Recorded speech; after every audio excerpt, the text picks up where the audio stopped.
So it's coming through to YouTube now. That's what I mean. It's so iffy. I think that this may be it. Wait a minute. Just let me confirm. There's always a little delay as well. Okay. Oh, it's coming through to... Okay, we're live. Okay. So iffy. I think that Good evening, everybody. My name is Peter Murphy, the MC for tonight's Politics in the Pub in Sydney. Welcome to everybody who's managed to connect to us, and I'm sorry for the little delay we've had. I acknowledge the traditional custodians of the land, the Gadigal people of the Eora Nation, and pay respect to their elders past and present. And I realise that everybody around this online meeting is in different First Nations land. I want to warmly welcome any Aboriginal and Torres Strait Islander people here tonight. Because of the Sydney public health orders, Hotel Harry is shut in the lockdown, and we are holding this session completely online. So thanks for being here with us. If you want to put a question or a comment to the speakers, use the Q&A part of the YouTube, which is available on the screen you're watching now. So there's an icon there that says YouTube. Click on that and you'll find a way to make it. In the public health orders, Hotel Harry is shut in the lockdown, and we are... Okay. So the topic tonight, how they trashed the Refugee Convention and how we get it back again. There's very little public reference to the United Nations Refugee Convention, which Australia signed in 1954 and ratified in 1957, when it comes to the bitter debate about Australia's harsh treatment of asylum seekers and refugees. Stephen Langford, who proposed tonight's topic, points out that this Refugee Convention is a commitment by Australia to the international community. It's part of international law, but it has been thoroughly trashed since 1990 by both coalition and Labor governments. Stephen argues that this has to change and that civil society has to start fighting for the convention to be respected. We have two very powerful speakers on the topic tonight. I want to introduce, first of all, Dr. Barri Phatarfod. She studied medicine at Monash Uni. She later trained at the Ayurveda Deepak Chopra's Institute in California, and later continued her training in India. She served on the New South Wales Council for Civil Liberties as a director of the Eastern Sydney Division of General Practice, as well as a councillor of the New South Wales Australian Medical Association. She started Doctors for Refugees in August 2013, soon after the reopening of the Manus Island Detention Centre, and with the next federal election a few weeks away. To date, the doctors in volunteering at Doctors for Refugees have reviewed the cases of around 300 individuals and have helped achieve positive outcomes for many. So we're going to go with Barri first, and then we'll shift to Max Costello. Each speaker has got roughly 15 minutes, but because we're not, trapped inside the timetable of the Hotel Harry, we will just, take our time, but it won't stretch out too long. So over to you, Barri. Thank you very much.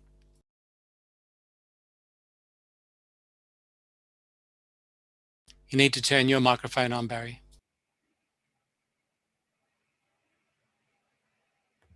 How's that? Can you hear me now? Fantastic. Thank you. Thank you for that terrific introduction. And also to thank you to Politics in the Pub, and also for Stephen Langford for reminding us how important the United Nations Refugee Convention is.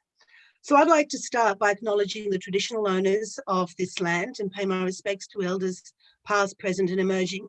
And I'm zooming in from Gadigal land, where Politics in the Pub's normally held. And I'm going to start sharing my screen, so bear with me. Let me have a look, see if this works. Kathy, you're on hand if we are. Does that work? All good, Barri. Sorry, thanks. So I've been asked to talk about the Refugee Convention and how it's essentially been completely ignored and what we're going to do to get it back. Now, I'm not a lawyer, I'm a medical doctor, and Max Costello, who's going to be talking a little bit later, can talk more about the legal side. But I'm just going to reiterate some background to this convention that we've all heard about in a somewhat academic fashion and talk about what it really means. So many of us know that it started in 1951, but we need to remind ourselves of the events that led up to it. And during the late 1930s and 1940s in Europe, and particularly across Germany, there was quite a notorious persecution. And many people understandably tried to flee. And the persecution was increasing over the decades. There was increasing civil restrictions. Jewish properties, for example, were being confiscated, and entry into schools, shops, and parks were similarly prohibited. Sorry, I've just got a little notice here.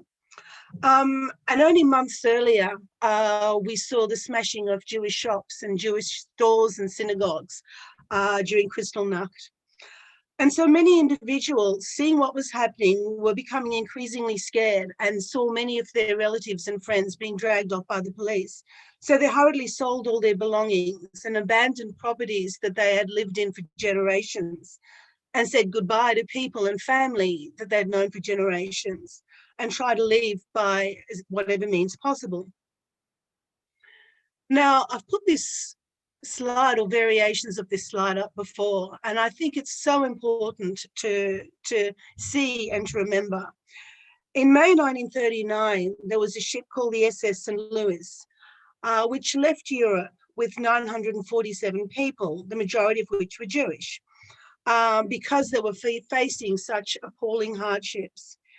Now, the woman on the left is Gisela Feldman, and she was 15 at the time that this picture was taken.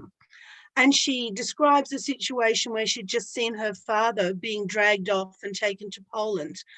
And he wanted the family to stay there, but the mother didn't want to stay and risk what was going to happen, what could potentially happen in Europe. So she took her children with her. She never saw her father again. The last memory she has of him is being dragged away by the police. And those stories were echoed all throughout the 900 odd people who were on that boat. And on that boat, the SS St. Louis, the atmosphere was quite festive. Everyone was happy. They were terrified about what they'd seen happen in Europe over the preceding years. But there was a feeling of optimism and joy. And they sailed towards Cuba, where they all had bought visas. But in the trip, which took around 2 weeks from Europe to Cuba, Cuba's immigration policy suddenly changed, and they were no longer allowed to disembark there. I think about 7 or 8 people were able to leave and arrive in Havana, and all of them had US citizenship. So then this was 1939. So then the boat continued on, and it continued on to the US, and it continued on to Canada, and both places they were rejected. People said they did not want this ship. This is even before World War II had started, but they did not want people who were not accepted in their own homeland. And so the boat had to turn back to Europe, where 200, 300 odd people eventually died in the concentration camps. So from this, after it ended, after World War II ended, and the refusal of countries to assist those who were fleeing persecution and looking for a place to live, countries' refusals came to light. So the United Nations ratified a refugee convention, and it was very specific as to who qualifies for a refugee. You have to have a well-founded fear of being persecuted by reasons of your race, religion, nationality, membership of a particular social group, or political opinion. And you would have thought that, barring the fact that obviously gender is not included, or sexuality and certain things that we might include now, you would have thought that by and large that encompasses everything, in a sense that would kind of solve the problem. And Australia was one of the first countries to one of the first 6 countries to sign up to it. So why hasn't it worked? Well, it hasn't worked for a couple of reasons. International laws like that, especially ones that were made 50 years ago, are not enforceable here, and they also don't decide the outcome of elections. But domestic laws can be changed, And that's especially when you have both parties, both major parties, so the government and the opposition, completely in agreement. So we've seen over the decades, particularly since 1992, when Labor's Paul Keating introduced mandatory detention, which meant that anyone who arrived in Australia unauthorised, so not by plane, essentially, because we're an island, and not with some sort of a visa, gets mandatorily detained and put into a detention centre. At the time, this was unprecedented in the Western world, and to this day, it still is unprecedented. But there was more. Over the years, we saw the Liberal Party's John Howard open up Nauru as a place for processing and housing refugees when he was sort of stalemated by the Tampa that came in late 2001. Kevin Rudd suddenly closed everything down in 2008, just after he got elected. And then he reopened Manus Island in 2013 when he came back and wanted to win the next election. So far, people have been sent there and they've been bouncing around depending on how the election campaign pans out. Now, the last few times that I've spoken at Politics in the Pub, I've given this litany of abuses and human rights violations that have taken place, particularly on Manus and Nauru, where there's actually only a handful of people at the moment. On Manus and Nauru combined would have less than 250 refugees. At its peak, it had about 4,000. But after the people left Manus Island, after they were actually able to flee the whole death and disease and despair, and when they were eventually too sick to be treated adequately on those places, they didn't have proper surgeons, they didn't have proper infrastructure. And when two medical officers there both independently said that they were sick enough to come to Australia, and when Home Affairs Minister, which was by and large Peter Dutton, also agreed, then these people were brought to Australia for treatment. And they've been kept in a hotel room since then, which is 2 years since the Medivac law came into place in February 2019. And they've been there for the 2 years, and many times they haven't had the medical treatment. So they've been sick enough to come here and face all those hurdles and obstacles, but they haven't had medical treatment. And one of the reasons they haven't had medical treatment is so at the next election campaign, the Liberal government can say, look at all these people that those lefty do-gooders have brought to Australia, ignoring the fact that it was their own doctors and their own Home Minister, and they haven't even had treatment. So, I mean, they're kind of damned if they do, damned if they don't. But I'm going to also play you a little video. This is Moz. Some of you may have seen Moz's story in the media. He's amazing. And about a week or so ago, I was on a panel at Melbourne Uni, and I was privileged enough to be speaking with Moz. And I spoke first, and I spoke all about the horrors in the detention centres and the difficulties in accessing medical care and the violation of human rights. And then when they come to Australia, how they're locked in the hotel rooms for years on end, comparing it to people who've been coming in as a result of the quarantine and how they've been pretty upset just after 2 weeks. And then Moz spoke. And hearing the way Moz spoke, I kind of felt really embarrassed because it's Moz's story, it's not my story. So what I want to do is, if I can figure out how to, here we are. I want to be able to play you Moz's story. Here we are. And I share that. Just a few minutes. Moz, I am a Kurdish refugee who fled from Iran because my life was in danger. I came to Australia by boat on 25th of July 2013. And after a few weeks, the Australian government put me in a plane and transferred me to Manus Detention Center by force. I was there for around 5 years, and I just got asthma. I just got PTSD. The first place I was in detention center in Manus was Foxtrot. I lived with 120 people in one room, 60 bunk beds close to each other. Even there was not any place for hanging our clothes or our stuff.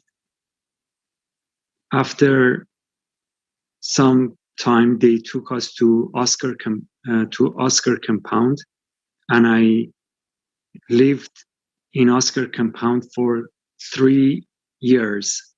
All my life was a room with 50 other refugees. There were 10 rooms in Oscar compound, and each room 50 people. Imagine anytime we wanted to go to the mess for eating lunch and dinner, we were in 2 lines. Imagine 500 people in lines in the sun. Everything was white. Even the reflection of the sunlight was white. The light, the walls, everything. And I was under the white torture. They sent us to my compound. Everything was white. Every parts of the detention was torture. They did the PAT search. They did the PAT search after checking the rooms, and all was trauma and sadness, sickness. And when we went to the medical center inside the detention, it was IHMS. And they said, you can go back to your country if you cannot continue. Have you thought about going back to your country?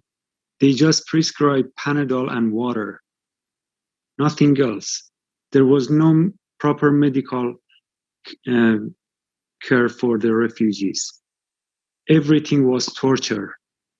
They left us alone for 24 days without water, food, security, and power. We just dig in the ground for reaching water and survive. They attacked us. Papua New Guinea government, they attacked us. We got injured. I was sent to Port Moresby for interview to go to America. I was really sick. I had asthma and severe PTSD. Imagine those times, how much difficult things happened to me. And I came to Australia in 2019, it was 11th of November, under the Medivac legislation for medical help.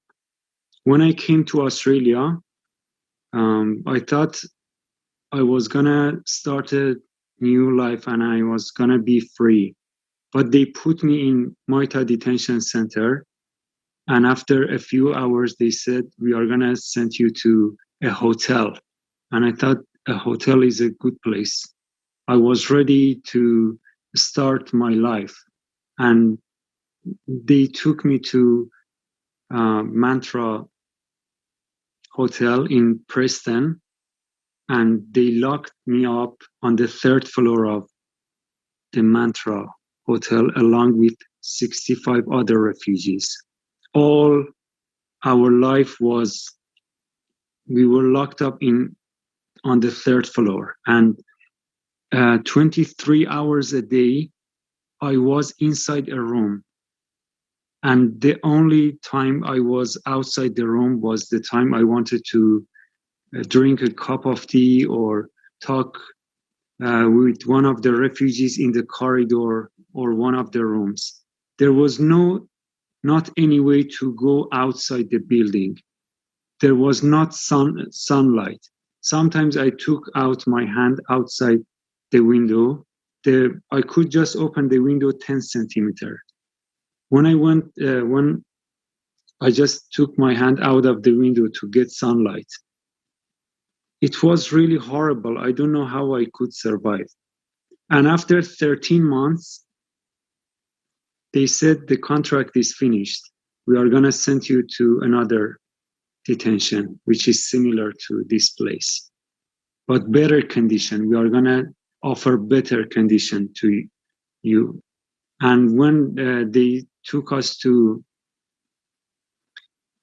Park Hotel, which is a prison, on 17th of December, and the situation was not better. It was much worse than Mantra. Everything is a headache in the Park prison. I got free on 21st of January with the help of wonderful people in Australia.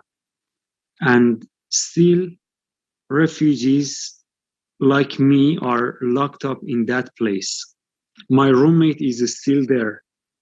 In the place, even they don't have window, it's a glass, and all the windows are tinted. You cannot see them, but they see you. They are just, it's like an invisible coffin. I got claustrophobic inside the room in the Park prison. The officers, like several times a day, they came inside the room for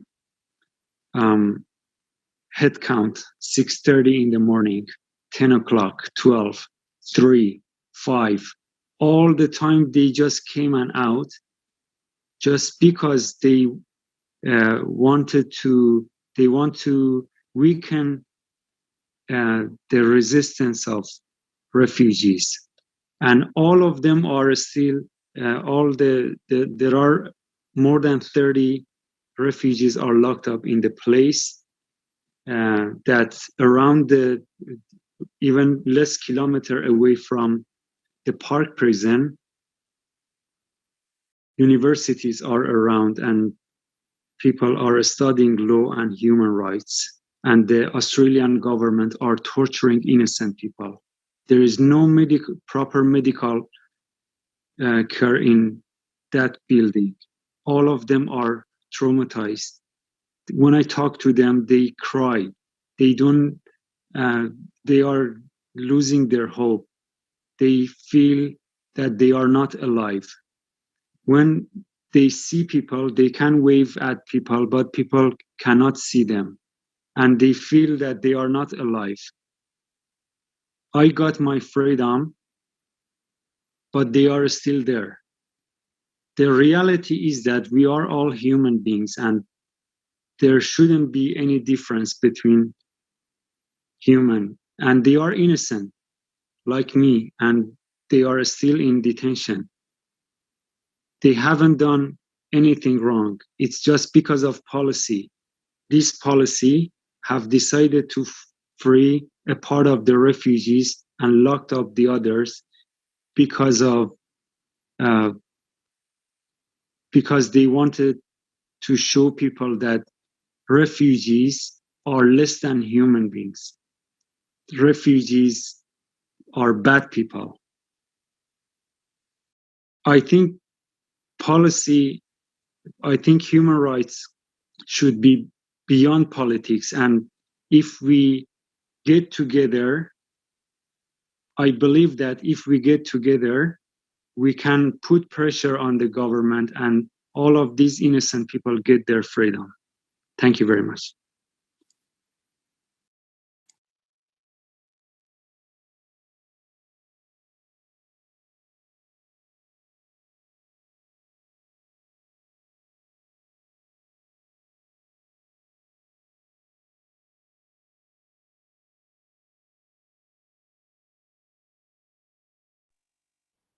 So that's Moz. Moz is now free. Moz is a brilliant musician who was trapped after 8 years. 8 years at the hands of our government. So think how far our government has come from the principles of the Refugee Convention back in 1951, where Australia was one of the first countries to sign this convention and ratified its protocol back in 1967. And part of the Refugee Convention is that anyone has a right to seek asylum by any means possible. And coming to Australia, that is going to be by boat. If you can't get a plane, it is going to be by boat. You're not exactly going to walk here. So the Refugee Convention does not distinguish between how people arrive. And Australia is the only country in the world that makes such a distinction. And I could go on about that forever, but I'm just going to give you one little last glimpse of some of the people who have been trapped in these hotels or trapped in detention for 8 years. 8 years, if you look at what they came from, we've already established that they have fled violence, persecution, trauma. They have come by boat in the most horrific of circumstances where they've seen many people die on the way. And often they've come from a landlocked island, which aren't really used to swimming. So these waves and the high seas of the ocean where they've been across for 2-3 weeks are absolutely terrifying. They've then been put on Manus or Nauru, and they're now here locked in a hotel room that most of us can't really handle for 2 weeks. So I'm just going to move very quickly onto how we can change it. And I'm a doctor by background. I'm a GP, and I started Doctors for Refugees mainly because we as doctors, because doctors all around Australia are pretty horrified, but most of us doctors feel, well, we can't do anything. We're not politicians, we're not international lawyers, but we are doctors, and we can ensure that no matter how much their rights are violated by being trapped, that their healthcare is at least in accordance with Australian standards. And that's the little medical board logo that's up there on the top corner. But the Australian Medical Board comes, like pretty much all the medical boards and medical ethics standards across the world, comes from the World Medical Association, which you can see was formed roughly around the same time as the UN Convention, a little bit earlier than the Refugee Convention. And this is because the world felt that doctors needed reminding as to what it meant to be a doctor. World War II had seen such gross departures from appropriate medical care that in the name of medical science, and we don't have to look too deeply to know that so many doctors were complicit in some of the worst human rights violations. 1947, the World Medical Association just brought it all together and said, this is what it means to be a doctor. It's more than just being a scientist of the body. There's a lot of it that involves respecting the integrity of other individuals. So we've looked at those tenets, and in fact, and this is a little digression, when we took the federal government to the High Court back in 2016, pretty much our sole document was that was based on Australia's Medical Board of Australia Standard of Ethics. We didn't have to show much else. We just had to say, we're doctors and your border force law flies in the face of it.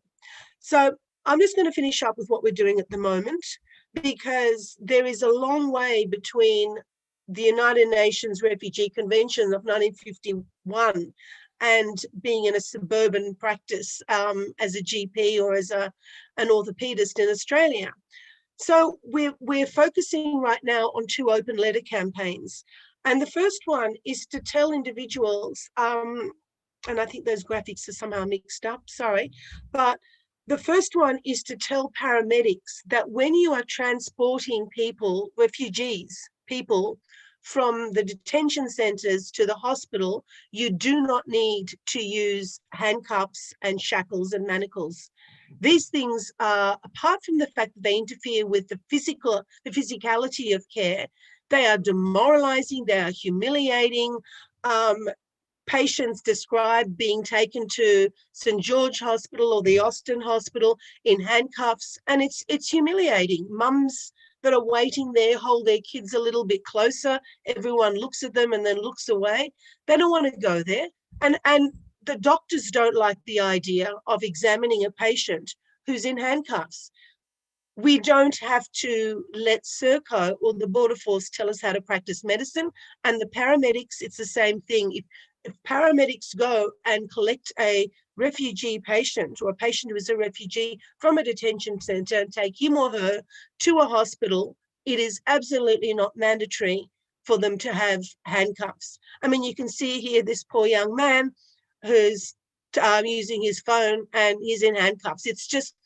It's so ridiculous. And quite apart from anything else, the cost to transport people over, a family of 4, so you've got a young child and her parents and a sibling. Do you know how many Serco and security people are involved in that whole armor guard thing? It's just crazy. The second one is an open letter to the doctors to say, don't discharge to detention. And I've just realised that I've put the same letter both up there. So apologies for that. Doctorsforrefugees.org is our website. You can find both letters there. The second letter is don't discharge to detention.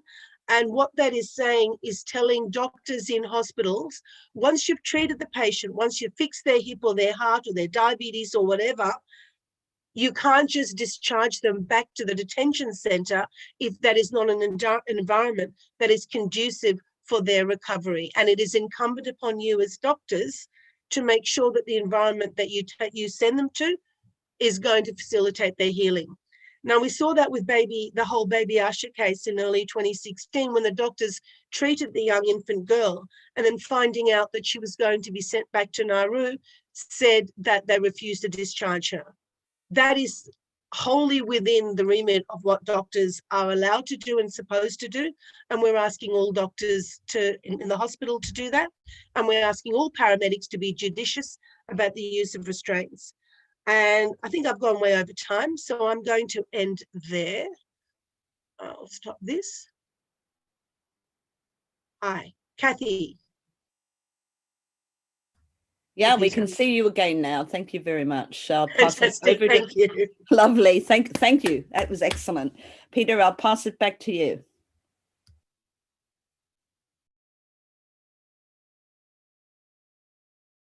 Peter, you're muted. Sorry. Thank you, Dr. Barri Phatarfod. You hit us with a lot of history and also a lot of the really immediate drama of the lives of people who are stuck in detention. And I think the actual actions by the people in Doctors for Refugees are just riveting for us. I don't think that's been communicated to the public. So thank you very much. I want to introduce Max Costello now as our next speaker. He was once a high school teacher, then a former WorkSafe Victoria prosecuting solicitor. After that, a law lecturer at Melbourne RMIT University. As a public sector lawyer, he worked on industrial law, workplace health and safety, and environmental law cases. Since retiring from RMIT, Max worked on the submissions to the Senate inquiry on sexual and other abuses of asylum seekers at the Nauru Offshore Processing Centre. What a euphemism. Max writes for Independent Australia and for John Menadue's Pearls and Irritations column. So I think we've had quite a few. Now, Here we go. Can you see me? Yes, Max, I can see you and I can hear you and you don't need the phone anymore. And I'm just introducing you to the audience. So if you're ready to kick off, off to you. Thank you very, very much, Max. Sorry, folks, I've been a bit discombobulated because cutting in and out of Zoom. So I'll just go straight to it. I'll try and be fairly brief. The topic of how they trashed the Refugee Convention and how we got it back again, I'm a bit hamstrung. I don't want to try and do anything on my screen in case I lose this connection yet again. But I'll tell you what happened after World War II, and I hope I'm not repeating Barry's. After World War II, the civilized part of the world, the non-Nazi part of the world, got together. United Nations was established, and one of the first things they did was make a declaration, the Universal Declaration of Human Rights, in 1948.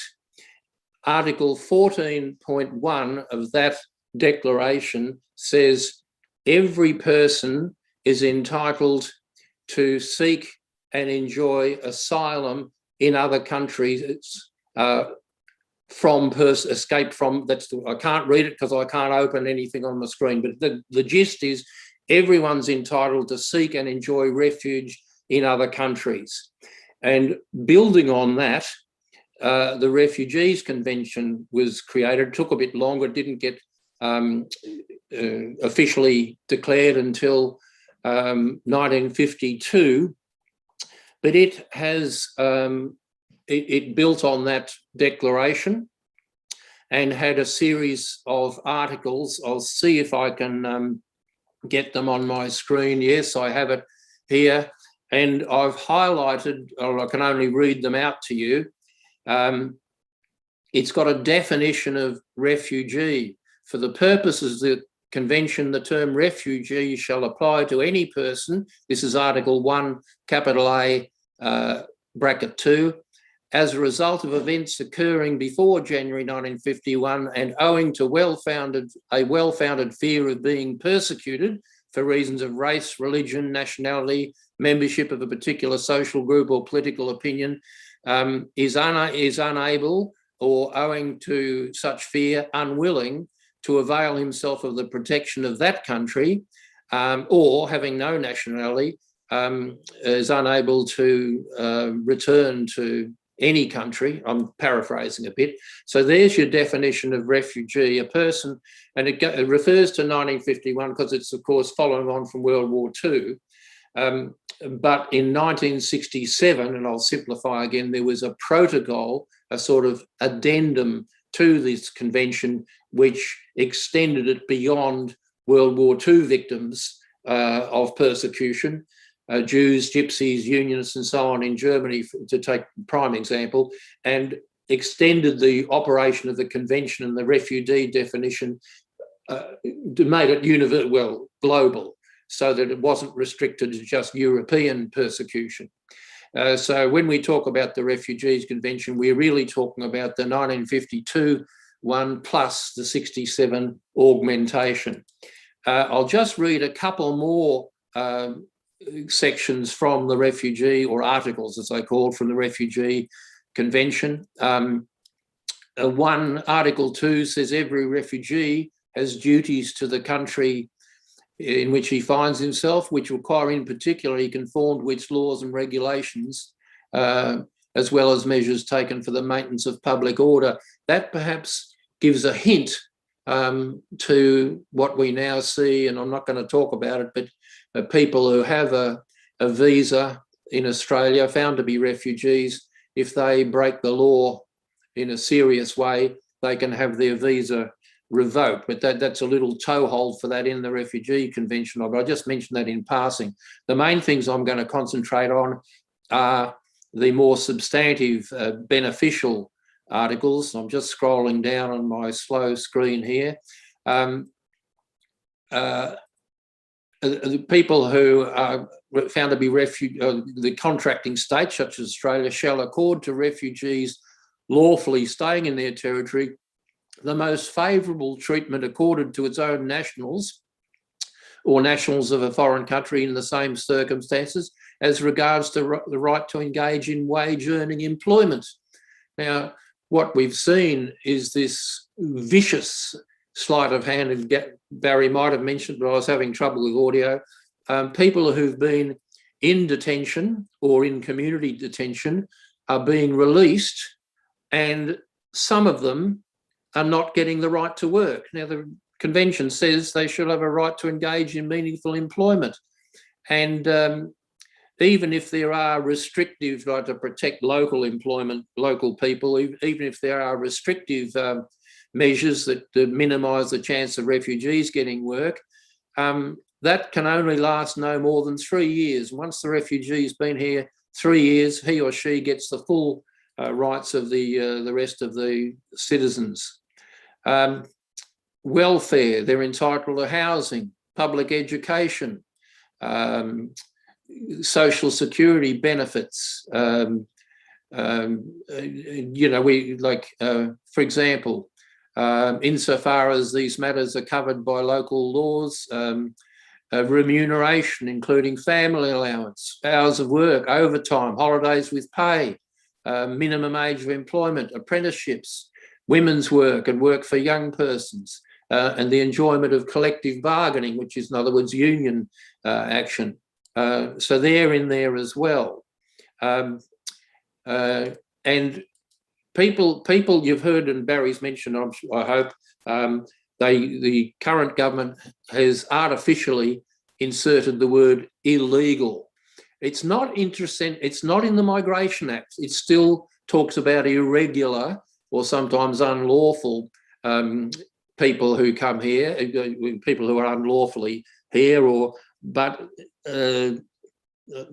let's put it this way: the term illegal is not in the Migration Act, and the people who come without a visa, that's what Barry, I think, talked about. It's people who, we think of boat people, it's people without a visa that get picked on by governments of both persuasions here. Now, it says each contracting state shall issue identity papers to any refugee who does not possess a valid travel document. So if you come without a visa, the convention says this government, Australia, should issue you with a travel document. And it says that's a visa allowing you to travel elsewhere as well.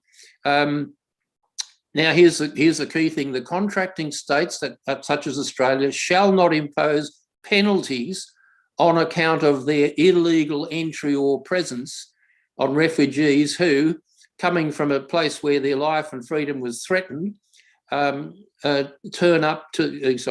or are present in the new country without authorisation, provided they present themselves without delay to the authorities and show good cause for their illegal entry or presence. So the word illegal is in the convention, but it's talking about people trying to enter a place without an entry visa. That's what they mean there. Well, it says so long as they come and apply and show why they haven't got legitimate documents or any documents, then that should satisfy the receiving country. And as we know, there are people such as the Rohingya in Myanmar, the Hazaras, and Palestinians and others who are just not recognized. Even their existence is not recognised. In Myanmar, you can't. If you're a Rohingya, you don't get a birth certificate. You can't get a passport. As far as the government's concerned, you don't exist. So how are you going to get a passport or a visa to leave the country? So the reason they come without a visa is because they just can't get one. And so the Refugee Convention acknowledges that and says as long as they explain promptly why they haven't got the requisite documents, that's all right. They shouldn't be punished for coming here without those documents, provided they front up and explain the situation. The last one I mentioned is Article 33. The second last one I mentioned is the prohibition of expulsion or return, brackets. It's the French word refoulement. It means return to danger. The convention prohibits sending people back to the persecution they fled from. And finally, Article 34, this would be news to a lot of people. Naturalisation. The contracting state shall, as far as possible, facilitate the assimilation and naturalisation of refugees. They shall in particular make every effort to expedite naturalisation proceedings and to reduce as far as possible the charges and costs of such proceedings. As we know, the Australian government has done the exact opposite. So that's what's in the Refugee Convention now. How did it get trashed?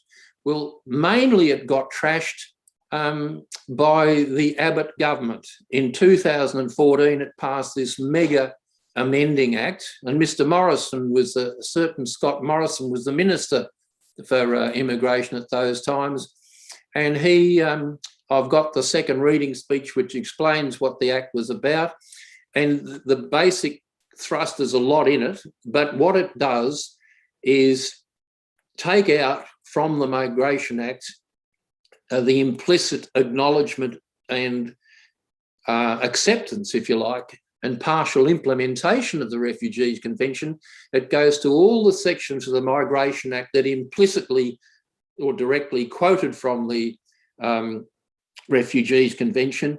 And the word, it says, is trying to, you know, you use euphemisms, and it says, I'll just try and find the exact words, but it's scheduled, it's a huge bill. Section 7, here's one. Section 7 will repeal the then existing, this is back 2014, the 90-day limit for deciding visa applications. Now, so there was a time limit in the Migration Act prior to 2014. Well, that was repealed by this bill, this act, and Schedule 5 of the bill will also create a new independent and self-contained refugee framework, which articulates Australia's interpretation of its protection obligations under the Refugees Convention. Now, I won't read it. What it says is, for example, we will decide what the definition of a refugee is.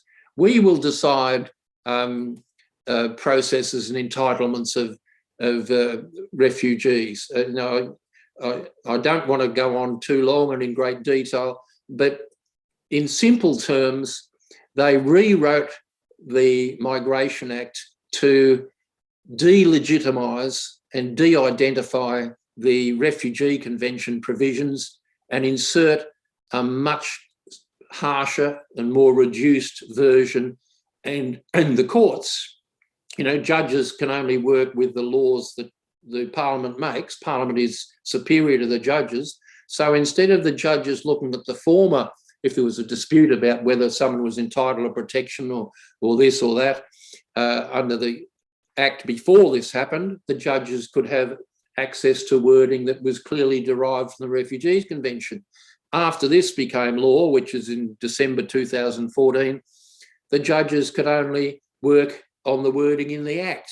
And the Act's definition of refugee, what persecution constitutes, a couple of particular things they put in to do with refoulement.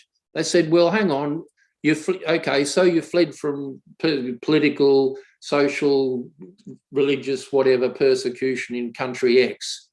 And the Migration Act prohibits this government from returning you to that danger. But, you know, countries are not a singular uniform entity throughout. There could be parts of the country that could be safe for you.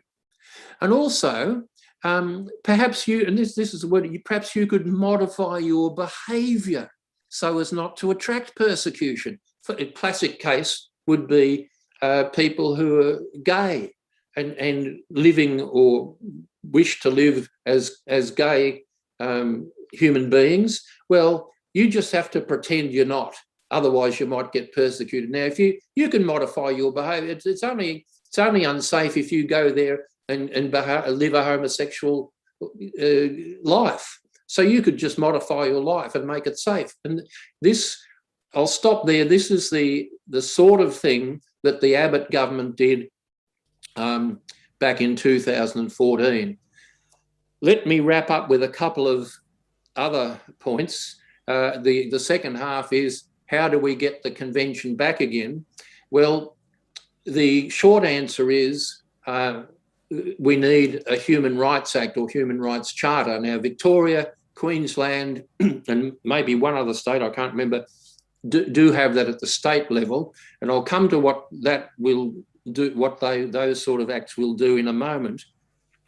But let me first explain the problem that the judges, so far the High Court has said repeatedly, the Refugees Convention and other human rights conventions and treaties and so on that Australia has signed and ratified, such as anti-discrimination, equal rights for women, lots of labour law rights and so on, conventions that are, and treaties and declarations, international human rights instruments, you could call them as a whole.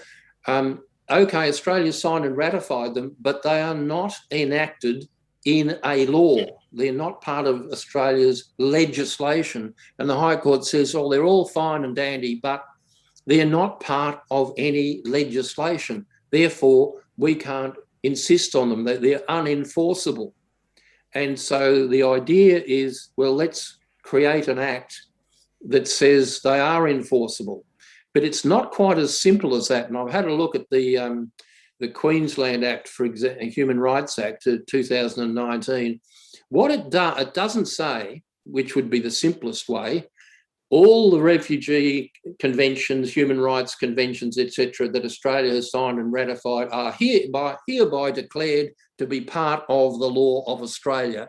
And this Human Rights Act, a hypothetical one I'm just talking about, it has a schedule of copies of the original declarations, conventions and so on, and just say, well, they are hereby part of Australian law. But that's a very big ask. It's very confronting, if you like. What the Queensland, Victoria and so on have done, what they've done is make this Human Rights Act, which says everyone has the right to, and it's got freedom of movement, freedom of religion, freedom of speech, the right to be treated humanely in detention, a list of about 25 rights, and says that parties like police, prisons and so on who deal with people have to treat them with respect. There's their right to humane treatment in detention. But that's all it says. It doesn't go in any detail. So that's about as far as they go. But the only thing they do, looking prospectively, any new law that's proposed in the Parliament has to be subject to critical examination. Is any section or parts of it, do they contravene one of those declared freedoms and rights? So that helps make sure oppressive laws that take away human rights do not become law. So that's about the limit of the scope. So it's not a complete, you can't get it back again.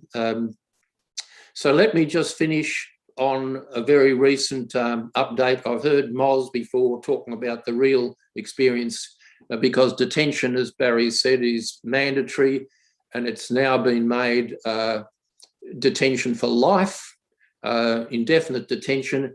The High Court, in this case ALJ 20, about 3 years ago, not the High Court, the Federal Court, said, look, there are two basic purposes for immigration detention. One is to hold people while we're looking at their application for refugee status. The other one is, if they're not refugees and they're going to be deported, holding them while we arrange the deportation. Well, this guy was being held year after year, supposedly awaiting deportation. The Government Home Affairs Department hadn't done a thing about it. The Federal Court judge says, well, you're not fulfilling a purpose. You're just sitting on him. You're not processing his deportation schedule. Therefore, you don't have a legal purpose. Therefore, release him straight away. And they did. Well, the government changed the law and said, well, detention itself is a purpose.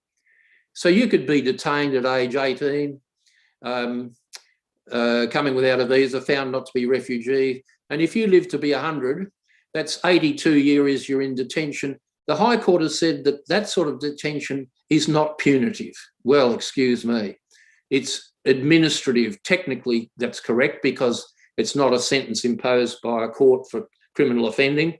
It's administrative, but that's in name only. You can't tell me that holding people for the rest of their life just because they try to come out without a visa is not punitive. Finally, let me bring you up to date. You might know about this, but there's an act, because I know all about this, and you can see how careworn it is if you've got any photos of me on the screen. This is my copy of the Work Health and Safety Act, and it applies to all Commonwealth workplaces, including detention facilities. So when little Tharnica from of the Biloela Tamil family gets sicker and sicker on Christmas Island, Home Affairs, the party in overall charge, and IHMS, that is International Health and Medical Services, Barry might have mentioned, doctors, they let her get sicker and sicker with untreated pneumonia until she got sepsis, blood poisoning, fatal.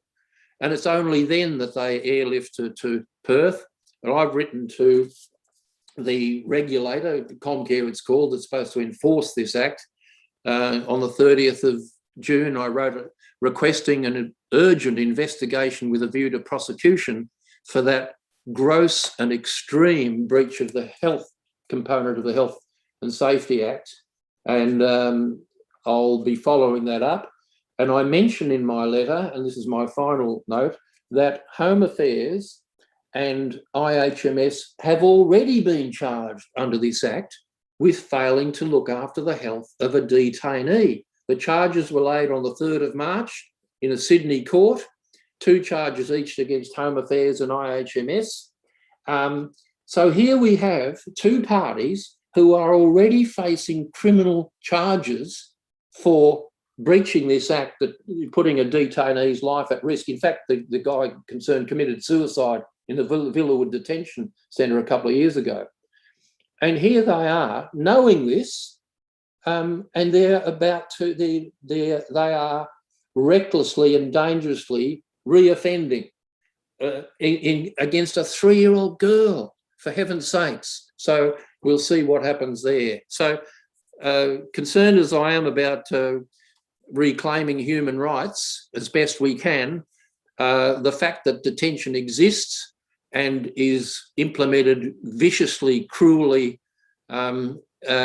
against the law, I think it's time that we use the law that does exist and does, you know what the penalty, and I'm sorry, I should mention, I've suggested that officers, that is senior decision makers of Home Affairs, IHMS, should be charged as well. If they're found guilty of the worst offence in this act, those officers could be jailed for 5 years.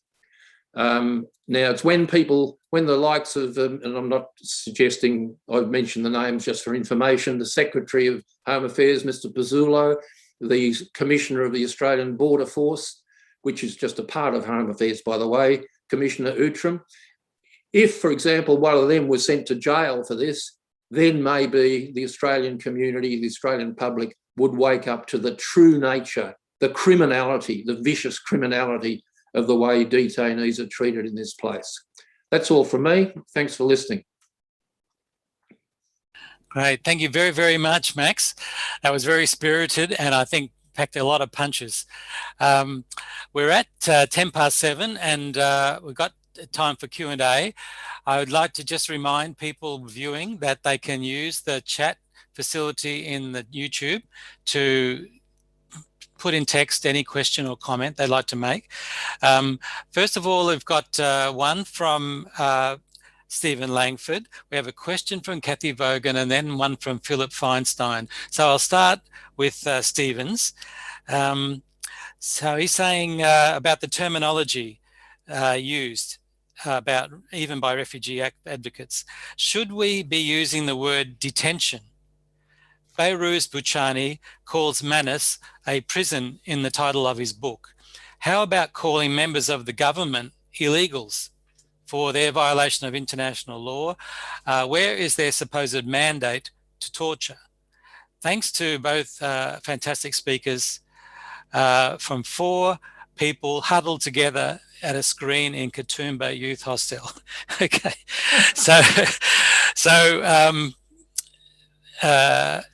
actually, he's got one more bit now. A person recognised by Home Affairs as part of a social group to whom Australia owes protection, yet immigration still not giving permanent protection even by when they came by plane. This is, I think, one of the four people are not quite clear on what they're trying to get at there. So going back to the language, you know, illegals, detention, mandate. What would you, both of you, please like to comment on that? Can I jump in on detention? I've sort of covered it. The High Court says that detention for not having a visa or not being recognised as being owed protection, not being a refugee, is an administrative detention. It's not punitive in the sense it's not a jail. They said that the Constitution prohibits people being detained unless they've committed a criminal offence. So judges and magistrates can send people to jail. But they say this is an administrative process and it's not jail. So they insist on the word administrative detention. Now, I agree with Stephen that it's outrageous, but that is the legal technicality they use.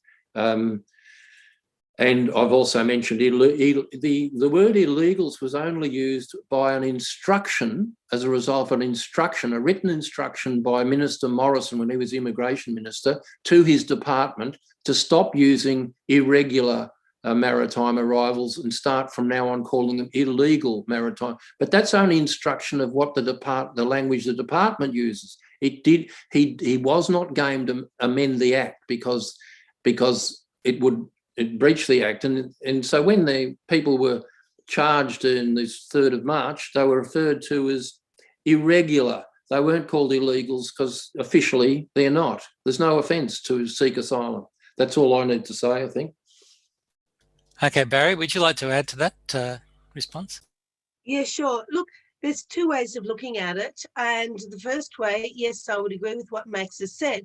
Let's look at the literal definition. And in effect, the words we use can shape public opinion. So on that front, then yes, I would agree. I would agree with what Stephen's suggesting, the questioner, and also Max's response, that if they are not illegal under international law, then calling them illegal as opposed to people seeking refuge is going to shape public opinion. Public opinion drives the politicians, and politicians drive the policies. On the other side of the coin, I really feel that, and that's why it's interesting that we're doctors, and doctors are very used to being very scientific and calling things by their medical clinical term. But we've actually had to massage that a little bit, and because we're doctors, but we're also advocating. And if advocating means using the language that's going to resonate with the population, then so be it. Now, I personally would never bring myself to call someone illegal. And I would always, when somebody says, but aren't these people illegals? I'll hear them out. And it's funny because it's funny how advocacy kind of changes you as a person in a way. But in the past, I would have jumped down and said, oh my God, they're not illegal. Don't you know it's not illegal to seek asylum? Whereas now you sit back and you listen that this individual, the individual, by the way, that you want, whose opinion you want to change, feels that they're illegal. And you sit back and you go, okay, why do you think they're illegal? Don't you know that, it's not illegal to seek asylum? And even if they were illegal, I mean, what defines an illegal human being? Does that not mean that they have a right to have any sort of normal care, that they have a right to an angiogram when they've got a heart disease and all of that kind of stuff? So that way you kind of use their words against them. Let them talk. Let them say, well, these people are illegal. What does illegal mean? What does illegal mean to you? How can someone be an illegal person? And if that person is illegal, that what rights can we stop? But moving away from that, I've found that, look, we don't want to convince all the people who already feel that what the governments, plural, like not just the coalition, but Labor, in the intervening years, what they are doing is wrong. We don't want to convince the people who already believe that. We want to convince the other people who've got misgivings. And if that means meeting them a little bit in the words that they use. And if that means things like putting up a cute kid instead of a 24-year-old single Iraqi male from Manus, so be it. And it takes away from medicine. It uses our medical clinical skills, because we are doctors. But we're also mindful that faced with the choice between somebody who is suicidal and on a hunger strike or slitting themselves versus the cute kid with who's fallen over and injured themselves and broken their leg, we are going to go with the latter and assume that that will open a door in the public psyche that will let other people come through. So I'm not quite as hardline as Max would be and other people would be, and I see both sides of it. So I think there's a middle ground. Okay, thank you very much, Barry. There's a question that Kathy Vaughan's got. So Kathy, would you like to just speak your question? Yes, hi. Max, you introduced the word refoulement. Now, it seems to me from what, but the question's for both of you. Barry, it seems to me from what you have shown that what we're doing is presenting such an existential threat to people, leaving them, was it 24 days without water and food? In fact, when, and also, you know, when you look at people like Reza Barati, you know, medical treatment, no medical treatment, then too late, he dies. But when it's clear that these people are being placed under existential threat over and above the tedium of being locked in a hotel room for 2 years. Aren't we coercing them into agreeing to their own refoulement? Okay, off you go. Who's first? Barry. No, I'm not going to go first. I think Max said refoulement, so I need to know what he's talking about. Well, strictly I'm sorry, it's just sending people back to the country where they're being persecuted or worse, yeah? We force them to go back home, yeah? That's what refoulement means.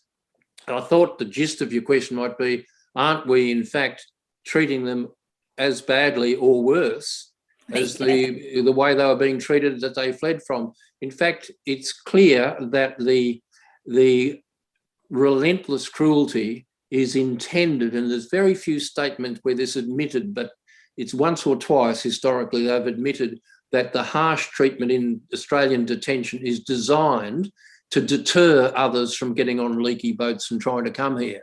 The theory, if you're treated really, really badly, the detainees will contact folks at home and say, don't even bother.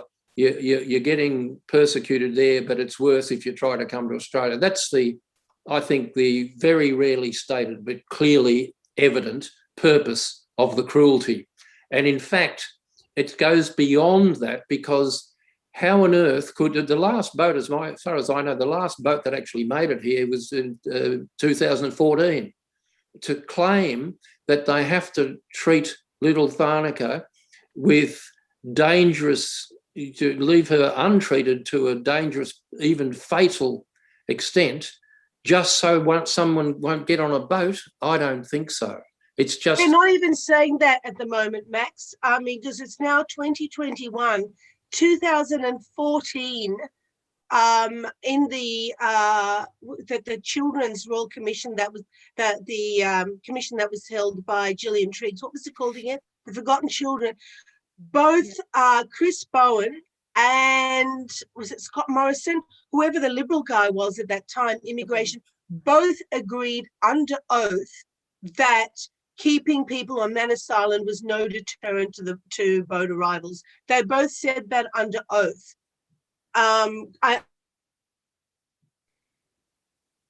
remember Chris Bowen being the Labor guy, and I'm pretty sure it was Scott Morrison was the Liberal guy. I think you're right. But they both said that under oath when they were asked, are you saying people who are on Manus Island and Nauru are there because they're deterring boat arrivals? And both of them said, no, that's not the case. So, and that is 5 years ago.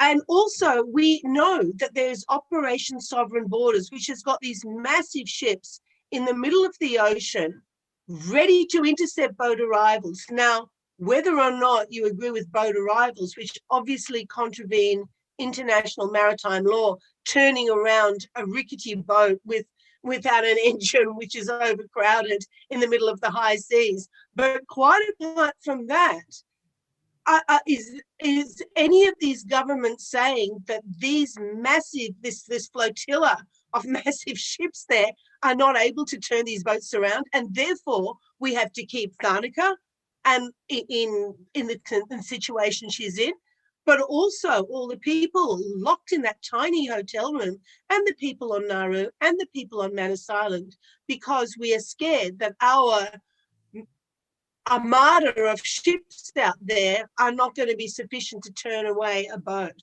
I mean, and it is so insane that they haven't even used that. They have not used the turning away deaths at sea thing for a little while, at least not as frequently as they used to. Sorry, Barry, they have. Minister Andrews used it, and so did Minister Hawke in the last few weeks. But they're not persisting because they know it's rubbish. Yeah. Anyway, enough from me. Max, can I just ask you, because you're a solicitor, because the refoulement is forbidden in the Refugee Convention, if we are coercing, we're making people's life a living hell, so that we are forcing them, you know, and I do know someone in Home Affairs who says that they're being asked all the time, "You sure you don't want to go home?" Are we not in breach of the Refugee Convention if we were giving people, you know, such a dangerous and miserable and frightening life that they think that, you know, they might finally agree that refoulement is the lesser of two evils? Are we not? Is this not tantamount to a breach of the Refugee Convention? It's certainly an absolute breach of the Work Health and Safety Act. And yes, you're right. And the government provides a very substantial cash incentive to agree to go back to where you came from. But you see, one of the problems has been that until charges were laid in March this year, the Work Health and Safety Act was not being enforced. And I know this because I started in 2015 writing requests for Comcare to prosecute. And a fellow advocate, I won't mention the name, but she's written 60 letters to Comcare requesting, you know, enforce the law. And I'll just mention one thing. It's not just laying charge and prosecuting. That's the extreme end, when there's really, really gross and extreme breaches of health and or safety. By the way, health is defined to include psychological health. All the health and safety acts around Australia, this is the Commonwealth one, of course, and it applies to immigration as a Commonwealth matter, so it applies to all the detention facilities. It has a brilliant power that the inspectors have. They can issue what's called an improvement notice. And that's what my fellow advocate has requested time and again. This person, for example, is seriously ill. Here's the medical details, blah, blah, blah. Please, that's a breach of Section X of the Act. And I, Inspector, I hereby command you by this notice to bring your workplace practices back into compliance with the Health and Safety Act by reasonable date X. And they don't always, but they can and usually do say, here are some practical suggestions of how you could do that. And the answer in this case would be provide the bloody medical care, particularly the medical care they were flown here to receive. Obviously. And all that's not requiring a preparation of court evidence. It's just the inspector's opinion, act being breached, here's how and which section. Get yourself compliant by date X, here's usually suggestions how. Now that's low-level stuff, but it prevents, you know, like the health situation it's a very low-key, modest way, but every time, the 65 times between the two of us we've written, every time until this March event, and we weren't involved in that, it just happened, internal change of Comcare. Every time we got responses back saying, we've looked into it and we see no breach of the Health and Safety Act. And that was the example Barry mentioned, I think, in passing, Hamid Karzai. I went and sat in on the coroner's inquest in that up in Brisbane and heard the evidence, and that what came out and was in the coroner's report, two things that could have prevented the death. One was the government, Home Affairs, Immigration, had failed to stop at the Manus Clinic the antibiotic that would fix practically all common tropical infections, including the one that Karzai contracted and led to sepsis. That was meropenem, is the name of the anti. They didn't stock it. And the other thing was they delayed his evacuation until it was, sepsis had really started to take hold and it was too late. Now, my fellow advocate and I alerted Comcare to the coroner's report, because if there's a coroner's report that indicates serious breaches of the Act, even if it doesn't mention them, if it's clear from the report, that gives Comcare a further 12 months to lay charges. So we wrote, others, luminaries like Gillian Triggs, Robert Richter QC, others endorsed it. They got lots and lots of letters from all people saying, look at the coroner's report and take action to enforce the law. They didn't lay charges, and 2 weeks after the 1 year deadline, I got an email from Comcare saying, we've read the coroner's report and found no evidence of any breach of the Act. So Richter QC and I wrote a submission to a Senate committee in which we gave account after account of failure to enforce the law, and said that the breaches by Home Affairs, Border Force, IHMS were not just random or occasional or bad apple. It was systemic, it was deliberate, it was in other words, it was organised. And Richter's almost concluding sentence was, Comcare, by its nothing to see here approach at every case, is in effect running protection for organised crime.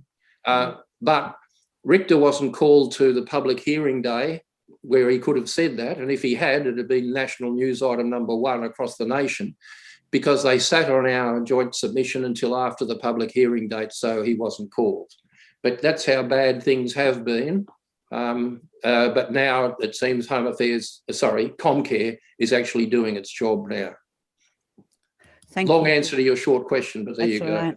No, thank you. Kathy, can I just jump in with, Peter, can I just jump in and just make a very small point that refoulement is only considered contravening the Refugee Convention when you're sending somebody back to an unsafe environment. And if the Australian government has decided that the Sri Lankan government Sri Lanka is a perfectly safe place to be, that it's not refoulement. And this actually, you can extrapolate this to whatever country you like, because there's a very easy way around that argument, in that you make friends with the government that the people are fleeing from. Wasn't that the case with the Tamils? Weren't they saying for a long time, oh, it's a totally safe place? People go holidays there, I know. Yeah. Okay. There is a question from Philip Feinstein. Have you got it there, Kathy? Oh, yes, I've got it. Sorry, I will read it now for you. Just let me get my specs on. Yes. Did I hear you say, and I'm not sure who he's directing this to, did I hear you say that once a person is here for 3 years or more, that they can automatically gain citizenship? Please explain, as I've never heard that before. Neither have I, actually. I didn't say that. I'm the one. I'm the one who said it, and I was reading an article in the Refugees Convention, which, as we know, has been trashed. But I'll scroll back up as quickly as I can to try and find it.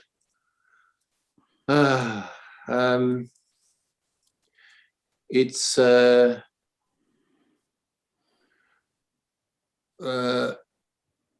yes, it's Article 17. I'd better read the full text. The contracting state shall accord to refugees lawfully staying in their territory the most favourable treatment according to nationals of any foreign country in the same circumstances as regards the right to engage in wage-earning employment.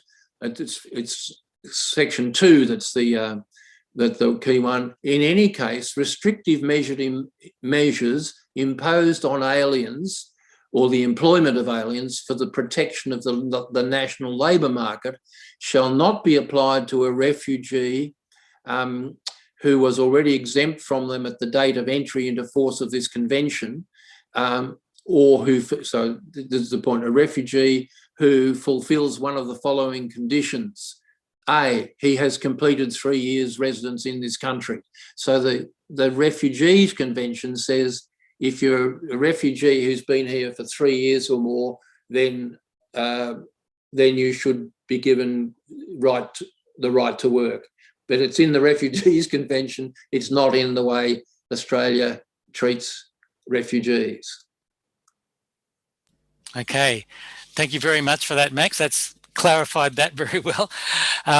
So we're back to, how to get it back. How do we get back the Refugee Convention? So I think there were some points made, again, by both Dr. Barri Phatarfod and Max Costello about the way we might do that. But I think that there should be a huge well of anger in our hearts after all this discussion we've had tonight. I'd like to really extend a heartfelt thanks to Max Costello and Dr. Barri Phatarfod for their presentations and their discussion of those questions. Our next session is Tuesday, July 20, so 2 weeks from now. We don't know what the lockdown situation in Sydney will be like yet, but hopefully it will be lifted. The topic that night is another big one: China, a big threat to our future or a misunderstood hegemon? The speakers are Dr. David Brophy from the University of Sydney and Adjunct Professor Jocelyn Che, a former diplomat who's now associated with 3 universities: University of Sydney, UTS and Western Sydney University. This again will start at 6 o'clock sharp at Hotel Harry, I think, pandemic permitting. Our new program for the second half of the year is out now. It's on the websites of Politics in the Pub and Original Sydney Politics in the Pub. So you can see the whole thing.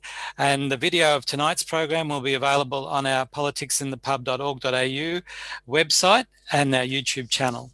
So thank you very much again to Max and to Dr. Barri Phatarfod and to Kathy for keeping it all together and working well, and to all of those who've joined us tonight. Thank you very much. Thank you.